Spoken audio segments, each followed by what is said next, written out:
I'm just now going to talk to you about categorizing data, and we're going to talk about a couple of different things. You can see a little slide which we're going to go through in a second. So we're going to talk today about qualitative, quantitative, discrete, and continuous data. And hopefully we're just going to very briefly go over what those things mean and some examples of each. So if we just have a quick look, let's just jump straight in. We can see that the thing at the bottom says data is always one of these three things. Qualitative data is basically anything that's not a number. So for example, my favourite colour is green. I was born in England. Those things are words, they're not numbers, and so we call them qualitative. They are a quality, but they're not a quantity, quantity being how much. Quantitative data is therefore the opposite. It's data that's numbers, like the day you were born, how old you are, how many pets you own. These are all things that can be represented with a number. Now there's different types of number and there's different types of measurement, and we talk about discrete and continuous. Discrete data is things that have what we call set intervals, so they can only be a certain thing. For example, if we were looking at how many brothers and sisters you can have 0, you can have 1, you can have 2, and so on. You can't have 2.4 siblings. That doesn't really make any sense. So it's numbers that have to go up by a certain amount, i.e. they can only go up by 1 or they can only go up by 2. If you think about another example, if you go to a cash machine and you take out cash, you can only take out set amounts. You can take out $10, $20, $30, $40. So the number you take out has to go up in certain steps. You can't just take any number you want. Continuous data is the opposite. It's data that can have any value you want. So if you think, for example, of your height. Now I could say my height is 186 centimeters. But if I was more accurate, maybe I had a better way of measuring, I might say 186.1. And if I was really, really accurate, like I had a laser or something, then I could say 186.11 or 0.1. And I could keep going with longer and longer decimals. Essentially, it's a number, but that number can be any value you want. Whereas discrete data has to be specific things. For example, when I say my shoe size, it's 1 or 2 or 3, and they go up. It can be 1.5, but it can't be 1.25. Okay, so it's things that go up in set amounts. So let's look at a couple of examples. I've just put 5 pieces of data about myself. So first of all, let's just find the data. So we've got information, my name, my favorite color, my height, my shoe size, and the number of siblings that I have. Let's start with the first one, my height. Sorry, my height, my name. My name is not a number, my name is a name, so we can say that this is qualitative. Sometimes we write qual, because it's quite a long word, because it's not a number, it's a word. Donahue is a word, so I can't find a numerical value to represent this. It's a qualitative data value. My favorite color is blue. Blue, again, is a word, it's not a number. So this is qualitative. Now the next one is my height. My height is 186. Centimeters is the unit, but 186. We can represent it as a number. So this means it's quantitative. There is a quantity that I can use. Again, my shoe size is quantitative. It's a hard word to say. And finally, the number of brothers. 2. That is quantitative. Now, the numbers which we have there can be further divided into that idea of discrete and continuous. Let's first of all go to shoe size. Shoe size, if you go to a shoe shop, we'll just assume that it's a normal shoe shop, not like a custom-made shoe shop.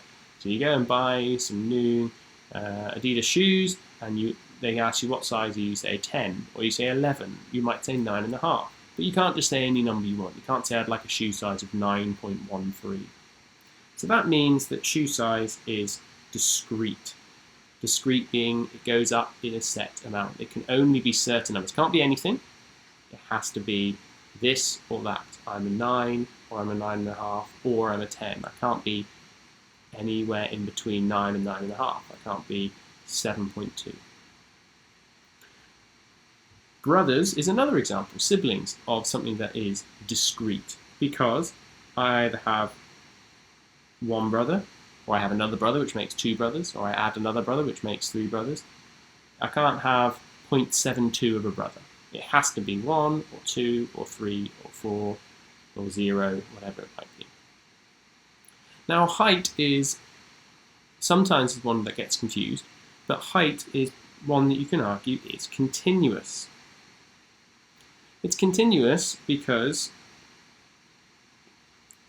it can be any number. It could be 186, or 186.1, or 186.11, and so on and so on and so on and so on, depending on how accurately you can measure. So technically it can be any value you want. Therefore it's continuous. There's no set rules for what that number can be. So, you'll notice in the guide I put it's slightly old, the tennis players from the 90s when I used to watch tennis, but I've put loads of information about 2 tennis players. Amongst all this data, you can see there is a mixture of the different types. We've got continuous, quantitative, we've got discrete, quantitative, and we've got qualitative. So when you have a look at that, before I say anything else, you should hopefully be able to identify some obvious qualitative data. And the easy way of identifying qualitative data is the things that aren't numbers. So, for example, Pete Sampras was born in Orlando. That is qualitative because Orlando is a word. Let's hope I spell it right. If we look at the age of Goran Ivanisevic, we can see it's a number, so it's going to be quantitative. And we can see that the height is also a number. It's going to be quantitative. I'm a maths teacher, that's hard to spell. So, but then, like we said before, we can subdivide those. Age, if you think about your age, you go, I'm 25, I'm 26, I'm 27. Your age goes up every birthday. So that would be an example of discrete data, because you're 12 until you're 13, then you go up to 13, then you go up to 14. So it goes up in set amounts, 1 year at a time. Height, we just said, can be anything, so that would be continuous data. So height would be continuous, age would be discrete, and qualitative is non-numerical.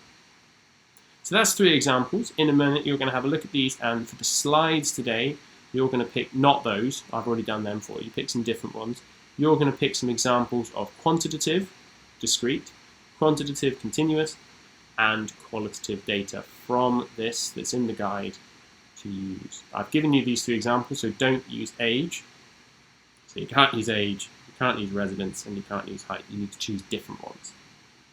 And you're going to categorize those in a minute. The final thing we said we'd talk about is how we can use this data differently. Well, qualitative data is non-numerical, so there's certain things that we can't do with it. If you remember when we were choosing averages, we said that mean and median averages only work when you've got numbers. So we can't use the mean and the median, but we can use the mode. For continuous data, technically we can use all 3, but it might be very hard to find the mode when you've got an infinite number of numbers. So like if you started measuring your height to the nearest 1/1000th of a millimeter, you're going to have very few repeated values. So we tend not to use the mode for continuous data. For discrete data, that one is going to be a bit easier to use all 3 averages. Discrete data is the easiest to use, but unfortunately in the world not everything always falls into nice, neat categories. So that's how we can combine them with the averages to inform us when and when we can and can't use different things. So for the qualitative data, we can only use the mode. For continuous data, we try not to use the mode, but discrete data is the easiest to use, and we tend to use all 3. Okay, so I'm going to leave you there, and hopefully you can have a go now at the slides of categorizing some of this data and filling in the table on your slides using this information in the guide. And please do recap the video if you want to go through any of those again.